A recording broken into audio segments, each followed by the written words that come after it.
Hey everybody, Dave Weiss here with the Glue Bomb Show. Well, I have a little confession today. I was led into temptation. Don't worry, it's nothing bad.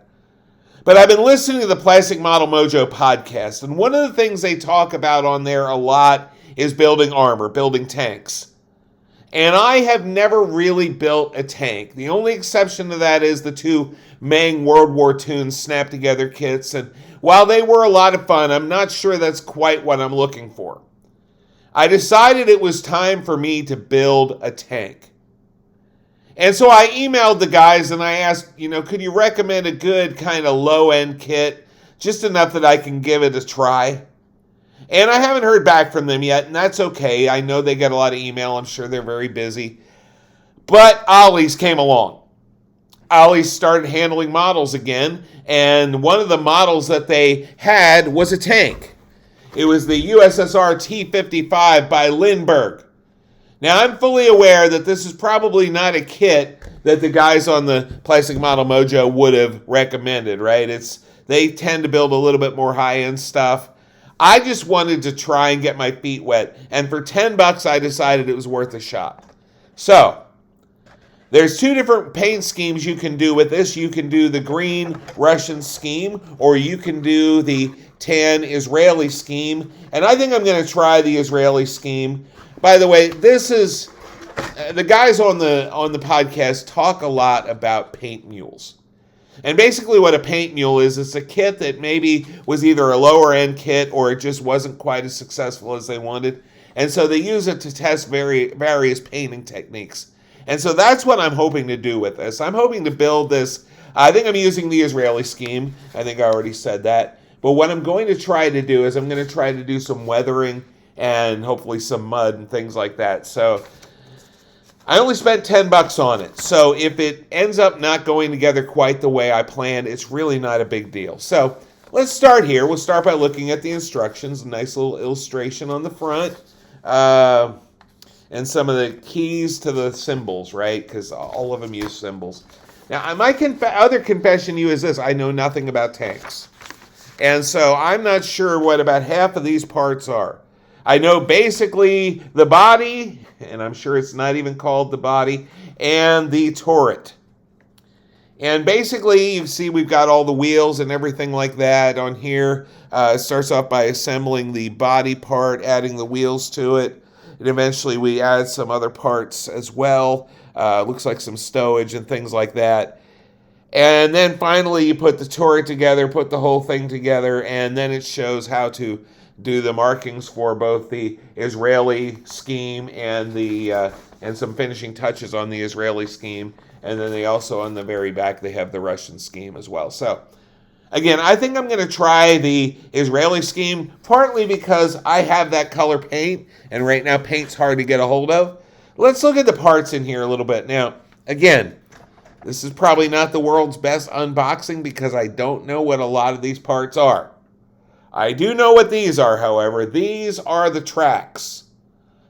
I have never tried to assemble something like this before. I'm looking forward to giving this a shot, but I have no idea. Excuse me. Oh my goodness. I have no idea how to make this work yet. So I'm hoping that the instructions are pretty clear. Other than that, we have, looks like maybe some fuel tanks. Looks like part of the turret and the gun. Looks like possibly some weights or gas cans. Again, remember, I know nothing about tanks. As I assemble, that's what I'm going to learn what some of this stuff is. I know what these are. These are wheels. And the various wheels that will drive the track eventually. That's another tree that we have here. This looks like parts of the, I don't know, guys. Is it a fuselage? Is it a body? What is it? I'm not sure. But there's various parts here. Maybe a fender. Those might be, I guess it would be like a fender. Again, remember, I don't know tanks. I've been listening in. I've been learning a few things online, but quite honestly, I don't really know what all these parts are. Here's the turret. I know what that is. The turret, the base for the turret. And it looks like there might be some canvas here. Not actual canvas, but it looks like it's molded into this particular piece. Another side of the fuselage body, whatever you want to call it. And then this fairly tiny little decal sheet. Again, these are the markings both for the Israeli tank and for the Russian tank. And I think I'm going Israeli on this. So, anyway, this is going to be a paint mule for me.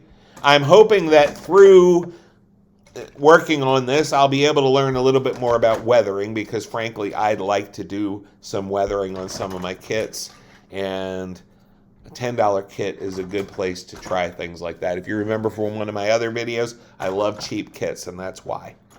All right, so I'm looking forward to starting this one. I've got a few other pieces on the table right now. I'm mainly working on the spy car, which I whined about last week.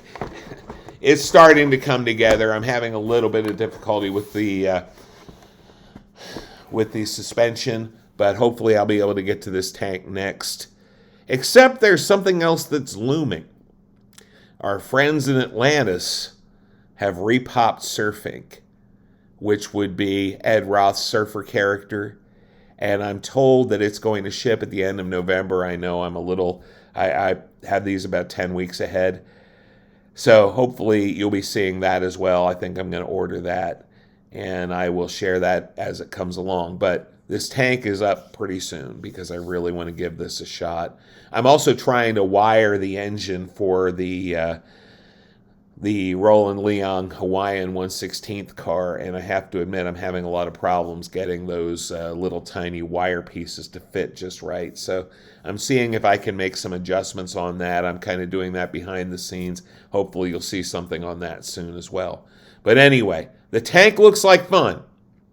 I'm not sure exactly how it's going to go together because I know almost nothing about tanks, but I'm looking forward to seeing how good I can make it. And I'm looking forward to trying some of those techniques. I'm hoping they'll be fun, because you know what I say, model building is supposed to be fun. So guys, have fun. If you know anything about tanks and weathering and stuff like that, I would love to get some comments to let me know what kind of stuff you recommend. Remember, subscribe to the channel if you haven't already done that. And of course, click that bell so you'll know when new stuff comes up. I usually try to post every Monday. So anyway, thanks for tuning in. Hopefully you're having fun, because model building is supposed to be fun. Take care. Have a great day.